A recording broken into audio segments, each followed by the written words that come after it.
Welcome to my channel. EOTV 2.0. Don't forget to subscribe, like, and share. And click the bell button to always notify.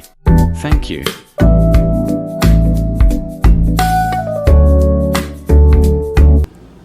Kumusta mga kabatang? So ito panibagong araw, panibagong vlog na naman po tayo. At ang ating videos for today o tutorial ay kung paano tayo gumagawa ng banner o paano tayo nagpapalit ng banner gamit na ang CapCut.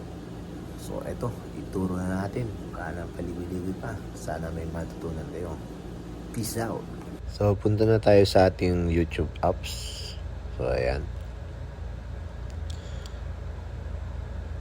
Punta natin sa ating YouTube apps. Click nyo lang yung sign pen na yan. Yan, so makikita nyo yung luma nating banner. Then click nyo lang yung camera. Yung sign ng camera. Then click nyo yung picture na ginawa nyo. Yung banner na ginawa nyo, click nyo. So as you can see, hindi siya fit. So kailangan nating ayusin. So balik tayo sa CapCut kung saan ako gumagawa ng aking mga banner. Pati na rin mga thumbnail natin.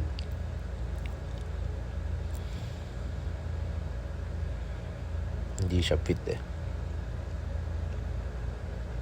So balik tayo sa CapCut. Doon ako gumagawa ng aking mga banner. Pati na rin ang mga thumbnail natin.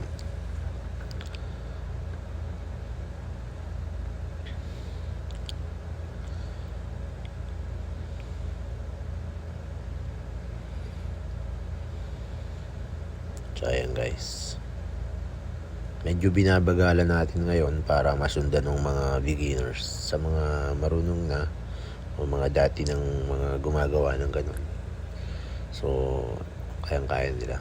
So ayan, adjust lang natin siya.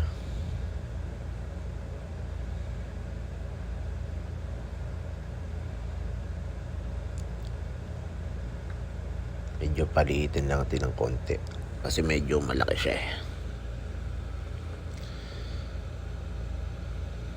So hindi siya fit dun sa ating ilalagay. Kung sa lahat ng device, kasasana siya. Kaso pang cellphone yung ginagawa natin, no? Yung makikita sa cellphone. Unlike sa full screen talaga siya. Kung sa TV, kitang-kita yun ng kabuuan talaga. Pero pag sa cellphone kasi is, yun lang yung size na kinukuha natin.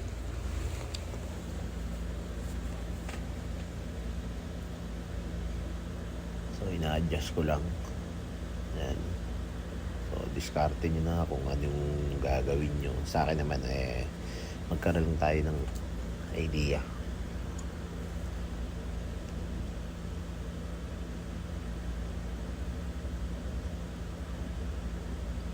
Paalala po, ito po ay sa mga baguhan lamang, ano po, para magkaroon lang po kayo ng idea paano ako gumagawa ng mga banner ko at mga thumbnail using CapCut.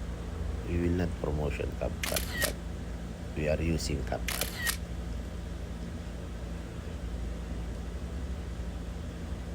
Pero depende pa rin po sa inyo kung ano yung editor na nakasanayan nyo. Yan, drag na po natin. Kukunin natin yung sukat. Tapos kayo na rin po ang bahala kung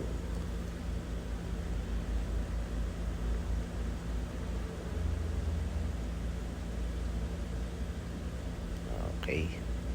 So yan. So makikita nyo, fit na siya. So, ganun lang. Ayan. Pag hindi pa siya fit, ayan, i-adjust lang natin na ganun. Okay. So you can see, okay, sakto na. Kasang-kasya na siya. So, ganun lang kadali, mga kabatang. Sana nasundan nyo. Medyo pinabagal na natin yan para talagang hindi nyo ma-miss So wala pa siya dyan. Medyo i-ano natin, i-refresh natin, no? Labas muna tayo sa YouTube. Ayan.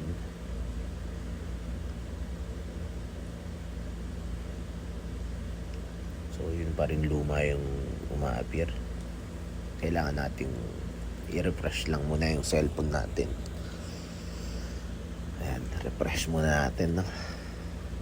Tsaka tayo bumalik ngayon sa ating YouTube channel. Ayan. So, click nyo lang.